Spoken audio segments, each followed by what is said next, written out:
안녕하세요. 놀라운 논란의 미스터 논란입니다. 손흥민 선수가 뛰고 있는 토트넘 그리고 맨유 이 두 팀의 유로파리그 격돌, 이 트로피를 향한 격돌이 과연 어떤 결과로 이어졌는지, 그리고 BBC에선 어떤 이야기들을 했는지, 이 경기 주요 장면 그리고 팬들의 반응까지 바로 들어가 보시죠.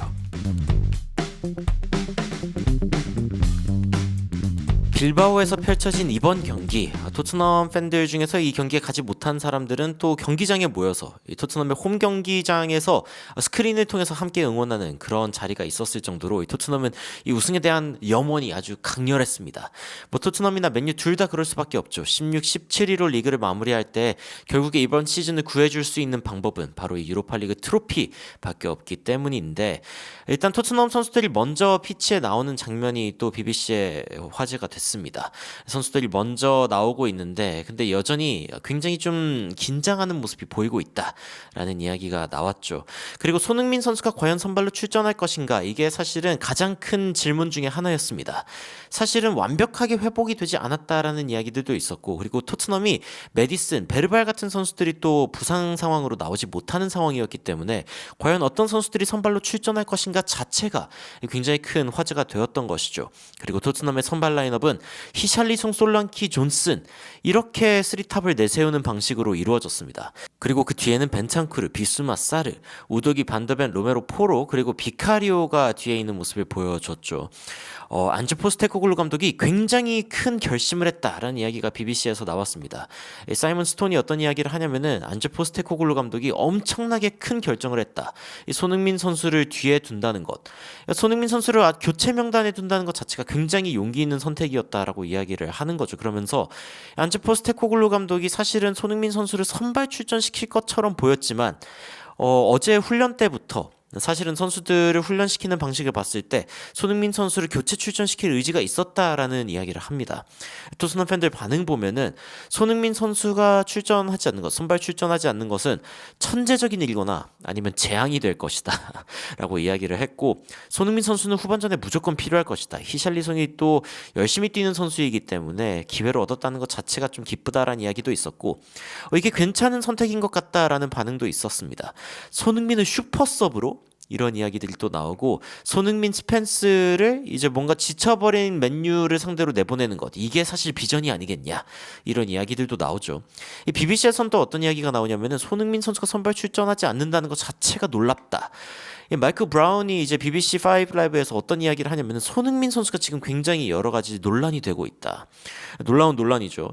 안즈 포스테코글루 감독이 사실 손흥민 선수의 어떤 체력적인 부분에 대해서 고민하고 있는 것 같기도 하고, 아니면은 이 세 명의 미드필드와는 조금 다른 전술을 생각하고 있는 것인가. 그러니까 좀 더 수비적으로 처음에 나선 다음에 이 손흥민 선수를 후반에 출전시킨 어떤 방식을 생각하고 있는 게 아닌가, 이런 이야기를 하고 있는 것이죠. 물론 손흥민 선수는 좀 고통스러워하는 것 같다라는 이야기가 나오고 있긴 한데, 손흥민 선수가 토테믹 프레젠스, 그러니까 사실 존재 자체만으로도 엄청나게 큰 영향이 있기 때문에 당연히 뛰지 않겠냐라고 생각을 하고 있었다고 하죠. 손흥민 선수가 사실 히샬리송보다는 좀 더 나은 교체 자원이 될 수 있다라고 이야기가 나오면서 TNT 스포츠의 알리 맥코이스트가 어떤 이야기를 하냐면은 약간 이해가 되는 방식 중에 하나는 히샬리송보다는 손흥민 선수가 교체로 출전했을 때 더 큰 임팩트를 줄 수 있지 않겠냐, 뭐 이런 이야기도 나옵니다. 그러니까 사실 경기가 시작하기 전부터 이 안제 포스테코글루 감독이 손흥민 선수를 벤치에 둔 것이 어떤 선택인지에 대한 이야기가 지속적으로 나온 것이죠. 반면 이제 맨유 같은 경우에는 마운트, 호일룬, 아마드, 돌구, 그리고 페르난데스, 카세미로, 마즈루이, 쇼, 맥과이어, 그리고 요로 선수를 출전시키는 모습을 보여줬는데, 리오 퍼디난드가 이제 어떤 이야기를 하냐면은 토트넘이 만약에 뒤에 앉아서 수비적으로 나오기 시작한다면은 그러면 토트넘보다는 차라리 맨유가 유리하다라고 이야기를 하는 거죠. 이 상황 가운데에서 BBC가 어떤 이야기를 하냐면은 토트넘을 상대로 지금 맨유가 6번의 경기, 최근 6번의 경기에서 이긴 적이 없습니다. 반면 토트넘은 최근 5연승을 거두었죠. 한 번 비기고요. 그러니까 토트넘에게 지금 최근의 상대 정석이 굉장히 유리하다라고 이야기가 나오면서 안제 포스테코글루 감독한테도 이런 부분에 대해서 이야기를 했는데, 사실 그건 그렇게 중요하지 않다. 이 결승전에 왔을 때 폼이 얼마나 중요한지보다는 이 결승전 자체를 어떻게 하는지가 굉장히 중요하다라고 이야기를 하죠. 그리고 이 경기 자체는 사실 처음에 좀 난전으로 펼쳐집니다. 사실 두 팀 다 결정적인 기회는 없죠. 결정적인 기회는 없는 채로 펼쳐집니다. 사실 굉장히 좀 조잡한 경기다라는 이야기가 나오고 뭐 파페마타사르, 호드리고 벤탄쿠르 같은 선수들이 좀 컨트롤을 잡거나 아니면 맨유 같은 경우에는 페르난데스 그리고 카세미로 같은 선수들이 좀 중심을 잡아줘야 되는 거 아니냐. 심지어 뭐 경기 20분까지는 파페마타사르가 패스 하나 못할 정도로 굉장히 좀 애매한 조잡한 경기를 하게 됩니다. 그리고 BBC에서는 이 경기가 뭔가 좀 불꽃이 필요하다. 뭔가 너무 긴장된 상황이고 그리고 굉장히 똑딱거리는 그런 상황이기 때문에 이 선수들이 좀 유기적이지 못하다라는 이야기를 하는 거죠. 그러면서 이 선수들이 지금 어떤 결과가 지금 달려 있는지에 대해서 좀 잊고 좀 즐길 필요가 있다라는 이야기를 합니다. 토트넘 입장에서는 사실 또 중요한 미드필더진인 베르발 그리고 클루셉스키, 메디슨 같은 선수들이 이제 부상으로 빠져 있다는 게 이 중원에서의 어떤 유기성을 좀 떨어뜨리는 그런 결과를 낳게 되기도 했죠. 그런데 놀랍게도 토트넘의 첫 번째 골이 나옵니다. 바로 측면 쪽에서 나오는데 안쪽으로 공을 넣어줬습니다. 굉장히 좋은 공이었고 벤탄쿠르가 이 공을 잡아서 다시 뒤쪽으로 빼주는데 여기에 사르가 있었습니다. 그리고 사르가 이제 크로스를 굉장히 좋게 넣어줬는데 이 넣어준 크로스가 문전으로 가는 방식이었죠. 굉장히 위협적이었고 이때 브래넌 존슨이 쇄도하면서 들어가는데 이게 누구를 맞았는지는 모르겠지만 뒤에 들어오던 루크쇼에게 확실하게 이제 공이 한번 맞았고 이거를 마무리한 듯한 발차기를 보여주기는 했으나 이게 닿았는지 안 닿았는지 모르겠습니다. 이게 이제 루크쇼에게 맞고 들어가면서 토트넘이 첫 번째 골을 터뜨리게 됩니다. BBC에서는 기본적으로 루크쇼의 온골 자책골이라고 이야기를 했는데 드디어 터졌다. 이 게임이 굉장히 조잡했지만 또 조잡한 골이 터졌다라고 이야기를 하면서 존슨이 터치를 못한 것 같다. 이 쇼의 온골인 것 같다. 자책골인 것 같다라고 이야기를 합니다. 뒤따라오던 쇼가 앞에서 이제 브래넌 존슨이 폴짝 뛰어오르니까 또 깜짝 놀라서 수비하러 갔는데 공이 이렇게 맞고 올라오면서 루크쇼를 맞고 이제 들어간 것이죠. 결국에 이제 하프타임이 됐는데 토트넘이 45분만 더 버티면은 2008년 이후 첫 번째 메이저 트로피를 들어올릴 수 있는 그리고 챔피언스 리그까지 진출할 수 있는 상황까지 와 있다라고 이야기가 됐습니다. 전반전이 끝나고 나서 리오 퍼디난드가 그런 이야기를 하죠. 맨유의 전설적인 수비수가 양팀 다 평균 이하의 경기력을 보여줬다. 두 팀 다 지기 무서워하는 팀 같다.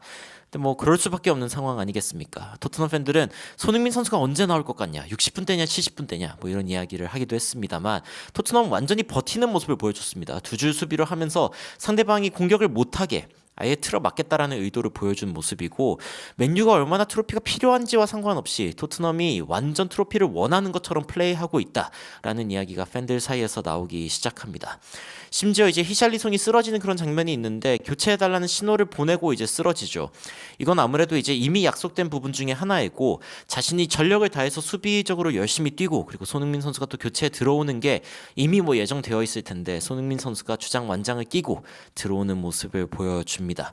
히샬리송이 이제 신발을 벗고 그리고 발을 느끼는 모습을 보여준다. 그러니까 끝난 거죠. 오늘 경기는 더 이상 못 뛰고 그래도 나쁘지 않은 교체다. 손흥민 선수가 들어오지 않냐. 나쁘지 않은 정도가 아니죠. 사실은 또 현지 해설진들은 또 맨유가 손흥민 선수의 교체를 보면서 얼마나 힘들까라는 이야기를 하기도 하는데 이 손흥민 선수를 포함해서 모든 선수가 굉장히 또 수비적인 모습을 보여줍니다.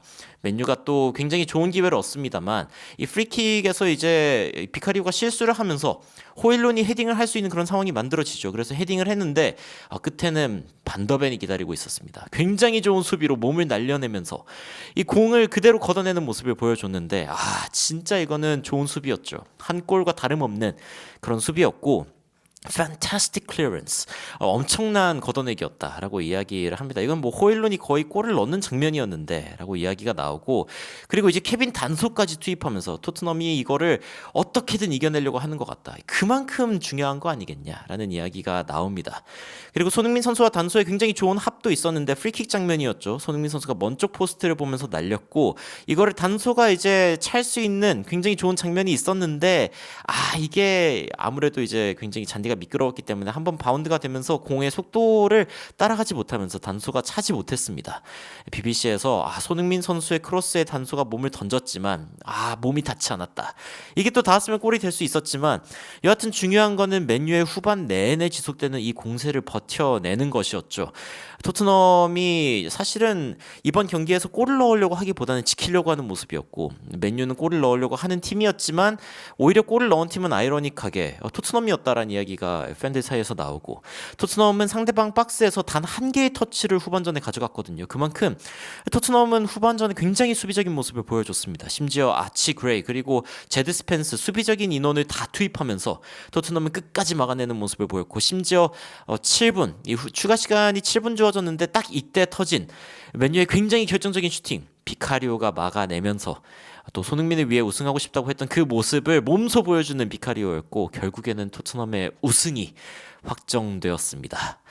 야, 진짜 엄청난 상황이죠. 토트넘은 17년 만에 주요 트로피를 들어올리게 되는 것이고 유로파리그 트로피는 세 번째로 들어올리는데 마지막 유로파 우승이 40년 전이었으니까요. 40년이 넘게 지난 세월에 유로파리그를 또 들어올리게 되는 토트넘입니다. 당연히 환호할 수밖에 없는 토트넘 측 그리고 환한 웃음을 드러낸 포스테코글루 감독.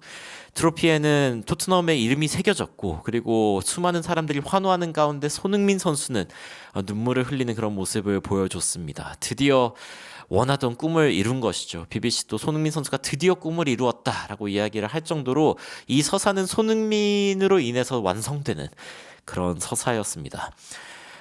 정말 뭐 결승전 중에서는 어떻게 보면은 가장 경기력 자체로 봤을 때는 아쉬운 경기라고 이야기할 수도 있겠지만 양 팀의 절실함이 만들어낸 그런 긴장감 그 속에서 결국에 토트넘이 우승하는 모습을 보여줬습니다. 여러분들이 이 경기를 보시면서 어떤 생각이 드셨는지 굉장히 궁금한데요. 댓글로 의견 남겨주시면은 이후에 또 따라오는 후속 소식들 여러분들께 빠르게 전달드리도록 하겠습니다. 이상 놀라운 논란 미스터 논란이었습니다. 시청해주셔서 감사합니다.